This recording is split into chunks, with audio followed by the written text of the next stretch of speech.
আল Alia news TV আজকে আমাদের political talk show হতে চলেছে। তো এই পলিটিক্যাল টক শো হচ্ছে ওয়াকফ বিল সংশোধন। তো এই ওয়াকফ বিল সংশোধনে আমরা তিনটি পার্টিকে পেয়েছি, এসডি পার্টি, আরএস পার্টি ও এএস পার্টি। তো আমরা প্রথম কোশ্চেন নিয়ে চলে যাব এসডি পার্টির কাছে। তো এসডি পার্টি কোন সম্পত্তি ওয়াকফ হিসাবে ঘোষণা করার অধিকার জেলা শাসকের হাতে তুলে দেওয়া হয়েছে। তো এসডি পার্টি আপনাদের এই বিষয়ে কিছু মতামত বলুন, জনগণরা শুনতে চাই। এস আর নো? এর ফলে যাবতীয় ক্ষমতা জেলা শাসকের হাতে চলে যাবে ও জেলা শাসক ওয়াকফ বোর্ডের চেয়ারম্যানের থেকে অনেক ক্ষমতাশীল হয়ে উঠবে ও গুরুত্ব হারাবে ওয়াকফ বোর্ড। ধন্যবাদ এসডি পার্টিকে। তো প্রথম কোশ্চেন নিয়ে আবার চলে যাব আমরা আরএস পার্টির কাছে।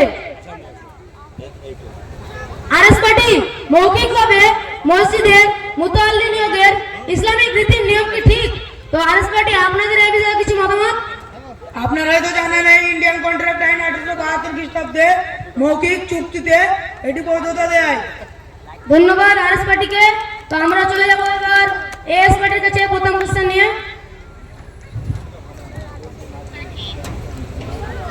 ওয়াকফ বোর্ডে দুইজন মহিলা ও দুইজন অমুসলিমদের বাধ্যতামূলকভাবে রাখা হচ্ছে। তো এএস পার্টি আপনাদের এই বিষয়ে কিছু মতামত? এটি সম্পূর্ণ অসাংবিধানিক, কেননা 1950 সালে এই সংবিধানে স্পষ্টভাবে বলে দেওয়া হয়েছে যারা হিন্দু ধর্মের সম্পত্তি নিয়ে রক্ষণাবেক্ষণ এবং পরিচালনা করেন তাদেরকে অবশ্যই হিন্দু হতে হবে। তাহলে ওয়াকফ বোর্ডের অমুসলিমদের স্থান দেওয়ার কি প্রয়োজন? ধন্যবাদ এএস পার্টিকে। তো আমরা চলে যাব আবার দ্বিতীয় কোশ্চেন নিয়ে এসডি পার্টির কাছে। তো এসডি পার্টি হিন্দু মন্দিরগুলোর মতোই ওয়াকফ বোর্ডকে ধর্মনিরপেক্ষভাবে সংস্থা বলে চিহ্নিত করা হচ্ছে। তো এসডি পার্টি আপনাদের এই বিষয়ে কিছু মতামত? ওয়াকফ বোর্ডের মতো বিভিন্ন হিন্দু মন্দিরগুলি যদি ধর্মনিরপেক্ষ সংস্থা হয় তাহলে পুরীর মন্দির কেন হিন্দু বা মুসলিমদের প্রবেশ নিষেধ? ধন্যবাদ এসডি পার্টিকে। তো আমরা চলে যাব এবার আরএস পার্টির কাছে। ওয়াকফ বোর্ড ইউজার ধারা বাতিল গভর্নমেন্ট সরকার বলছে। তো আরএস পার্টি আপনাদের এই বিষয়ে কিছু মতামত জনগণরা শুনতে চাই। এস আর নো? সুপ্রিম কোর্ট বারবার জানিয়েছে কোন সম্পত্তি দীর্ঘদিন ধরে ধর্মীয় দাতব্যের কাজে ব্যবহার হলে তা বৈধভাবে ওয়াকফ হিসাবে ঘোষিত যোগ্য। সংবিধানের 26 নম্বর ধারার অবলম্বন করা হয়েছে। ধন্যবাদ আরএস পার্টিকে। তো আমরা চলে যাব এবার এসডি পার্টির কাছে, এএস পার্টির কাছে। এএস পার্টি একমাত্র যারা মুসলিম এবং 5 বছর ধরে ইসলাম ধর্ম গ্রহণ করে আছে তারাই ওয়াকফ বোর্ডকে সম্পত্তি দান করতে পারবে। তো এসডি পার্টি এএস পার্টি আপনাদের এই বিষয়ে কিছু মতামত? কেউ যদি সত্য ইসলাম ধর্ম গ্রহণ করতে চায় তাকে কেন সম্পত্তি দান করার জন্য 5 বছর অপেক্ষা করতে হবে?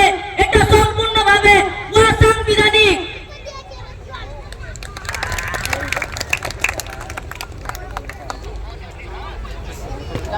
তো আমরা এই ওয়াকফ বিলটাকে শেষ করলাম এই মুহূর্তে। আসসালামু আলাইকুম।